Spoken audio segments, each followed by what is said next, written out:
내 인생이 너무 불쌍하다. 눈물이 계속 나고 무기력이라든가 서운함이라든가 남성 갱년기 같은 경우는 보상 행동을 술이라든가 충동적인 지출이라든가 외도로 또 가는 경우가 있어요. 남성의 갱년기가 훨씬 더 치료를 받아야 된다.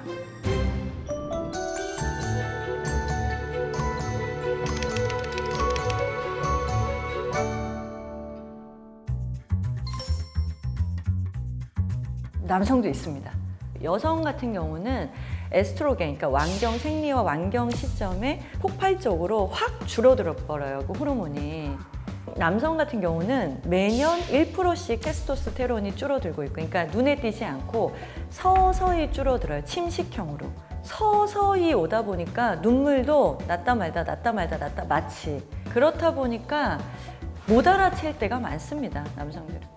타이밍이 왔을 때 치료를 적절하게 못 받는 거고. 예. 남성들이 주로 오는 원인은 삶에 대한 허무감으로 와요. 내 인생이 너무 불쌍하다. 그 얘기 진짜 제일 많이 하시고, 아, 내가 아무리 생각해도 열심히 살아온 건 좋은데 나는 누가 나를 챙겨주고 내 인생은 뭐냐.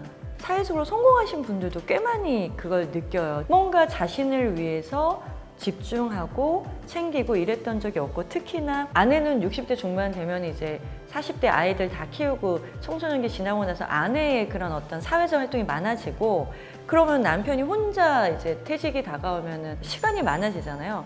할 게 없는 거예요. 혼자 내가 외딴 섬에 있는 것 같다라고 얘기하시는 60대, 특히 퇴직하고 1, 2년 사이에 가장 많이 오시죠.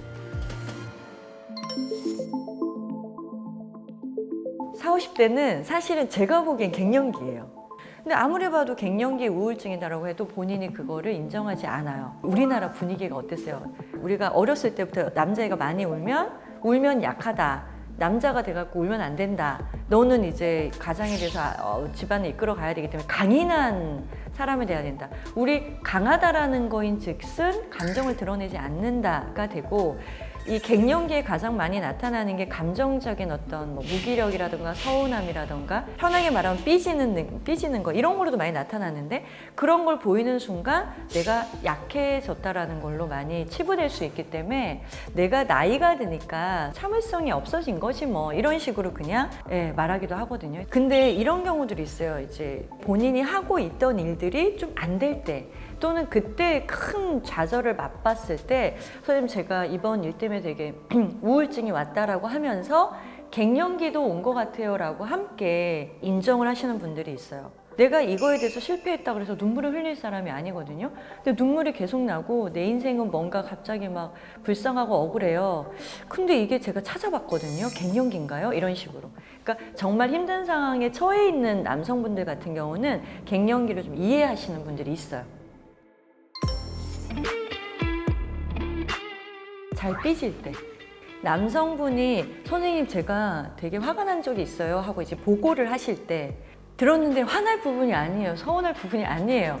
그래서 아내가 뭐 그런 거 갖고 그래 라고 핀잔을 주면 삐지는 거죠.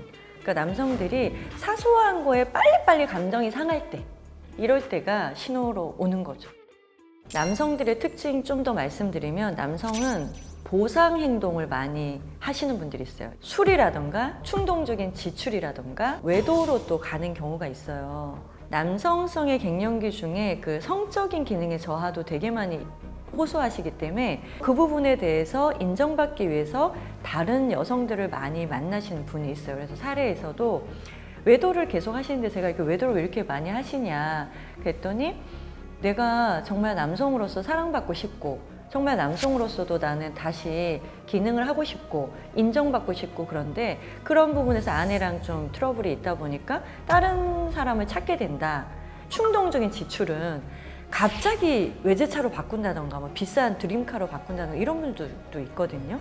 충동에 대한 거라기보다 내 남성성이나 내 어떤 인생에 대한 보상을 받고 싶은 것과 함께 그 조금 깊이 탐색해 들어가면 결핍들이 거기 다 깔려 있는 거예요. 제가 실제적으로 현장에서 만나보면 너무나 가슴 아프고 처절한 남성들의 그런 결핍들이 많이 숨어져 있고, 그게 이제 상담 장면에서 드러날 때 저조차도 순간적으로 그러면 이런 보상 행동을 하는 게 맞구나 라는 생각이 한 번씩 들 때가 있어요. 동조는 못 해드리지만.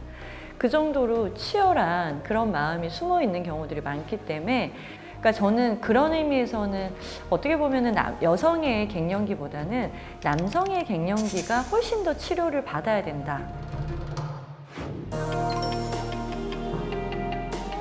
저는 먼저 개밍아웃처럼 나 갱년기야 라는 말을 시작으로 내가 지금부터 감정 얘기를 할 건데 웃지 말고 진지하게 들어줘 라고 먼저 이제 분위기를 만들어 놓고 나 되게 외로워. 근데 당신 때문은 아니야. 중요한 포인트가 여성이든 남편이든 다 남성이든 이런 감정을 드러낼 때 부부 시간은 되게 위험한 게 잘못 드러냈다가 너 때문이야 라는 오해를 하시거든요. 항상 당신 때문은 아닌데 나 갱년기인데 외로워. 이렇게 심플하게.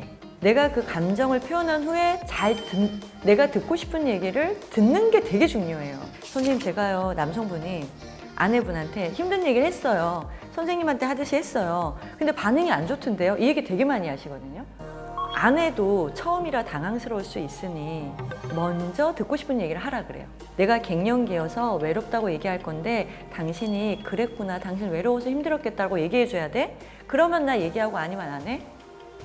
근데 이게 얼마나 중요한 거냐면 용기를 내서 처음 시도를 해서 감정 표현을 했는데 웃기고 있네.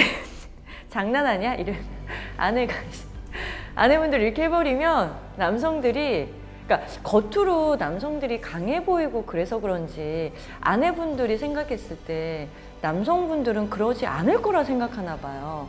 근데 실제로 현장에서 제가 느끼기에는 남편들이 되게 외롭고 힘들고 서러울 때가 많아요, 생각보다. 딱 기법은 남성이 표현할 때 들을 수 있는 말을 먼저 말해줘라. 듣고 싶은 말을 말해줘라. 또는 적어서 내가 이 말 할 테니까 당신이 이렇게 얘기해줘 라고 하는 거. 저희 상담 와서 남성 갱년기 분들이 외롭다라고 얘기했을 때 저희들이 말하는 그 피드백이 정말 단순합니다. 아, 철수 씨 외로우셨군요. 이렇게 공감을 해주거든요. 한마디. 그러면은 남성들은 눈물을 많이 흘려요. 이런 식으로 스스로 듣고 싶은 얘기를 해주고 들었을 때 그 순간의 어떤 치유 경험은 엄청난 거니까 남편의 갱년기가 왔다. 그럼 아내분들이 이렇게 좀 도와주시기 바랍니다.